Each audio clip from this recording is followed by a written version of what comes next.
Hey, the last couple of weeks, we've really spent some time talking about where we are starting from, being conscious of those habits that are keeping us stuck and what we want to change with our habits. And then also having that clear picture of where we want to end up, that visualization of what we're creating. I encouraged you to make a vision board that you can look at every day, maybe make it as your phone screen or hang it in your bathroom or on your fridge. What are those things that you are working toward changing and creating for yourself? Now, today we're going to talk about the how. So we talked about where we are and where we want to be. And I'm going to spend some time talking about those action steps to get us from one point to the other. Now, in Element 3 in your life book, Dr. Anderson talks about some great tools to make it happen for you. Now, he talks about the word structural tension. Now, structural tension, he refers to like a rubber band. You have one end and then you have where you are at and one end where you want to be. And that tension in between is what drives or moves you forward away from where you are to where you really want to be. Now, an important part in structural tension is having a clear picture of where you want to end up. So taking a minute and visualizing, what will that look like for you? What will you be doing? What would you be wearing as the healthiest self? How would your confidence be? What memories would you be making with your loved ones? What activities would you be doing or hobbies? What intrigues you about being at that spot, having that clear picture? So today we're going to talk about the action steps to get from point A to point B. So when you think about the best version of you, what does that person do? What habits got you there?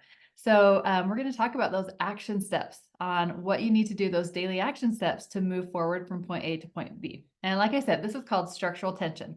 You can do this on a piece of paper. So first you write where you're at now. So write your current habits, maybe what you're struggling with, how much water you're drinking, how much you're sleeping, what your nutrition looks like, what your exercise level looks like right now, and then where you want it to be. What does that look like? How often would you be exercising? What size or weight would you be? What would your confidence look like? What hobbies would you be doing? And then let's talk about the action steps to get you there.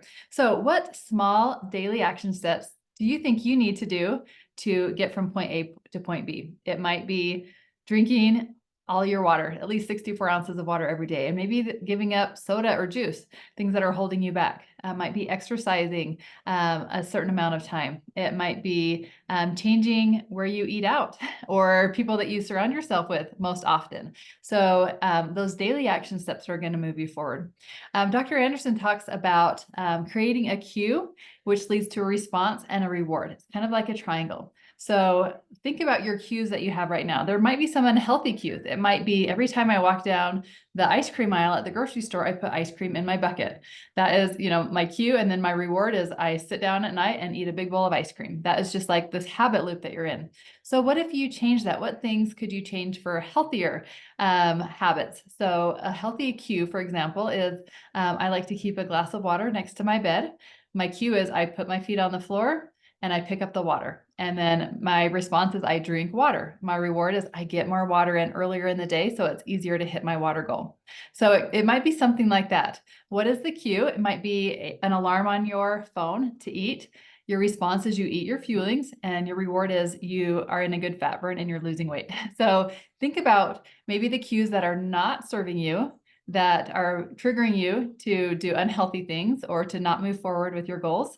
And then think of some healthy cues that you can start doing intentionally, like putting your walking shoes by the door so that your exercise shoes are ready to put on when you get home from work or in the morning. And that your response would be you put on your shoes and you go for a walk, and your reward is you get your exercise.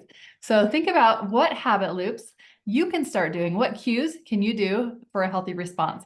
Also, I want to talk real quick about habit stacking. It's easier to stack something with something that's already easy for you. For example, maybe you want to build some more muscle. So your cue would be you brush your teeth already anyways, right? That's something that you don't have to think about. It's already a habit. So you're standing there brushing your teeth. So that could be your cue to do calf raises as you brush your teeth, or squats. So it might be something like that you get in the habit that you stack those together. I'm already good at this, so now I can stack something with it, and it makes it easier to become a habit.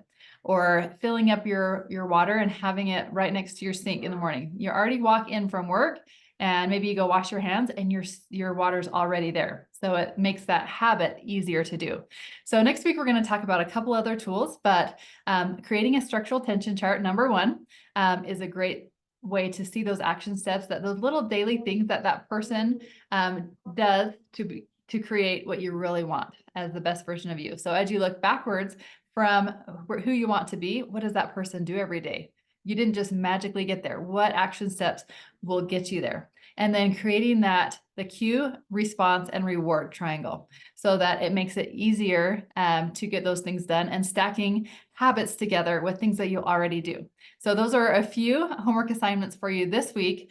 Of course, check out Element 3 in your life book to understand this more. I'll also attach a video from Dr. Anderson with this, that you can go ahead and learn more about the cue, response, and reward triangle. And I hope you have a great week.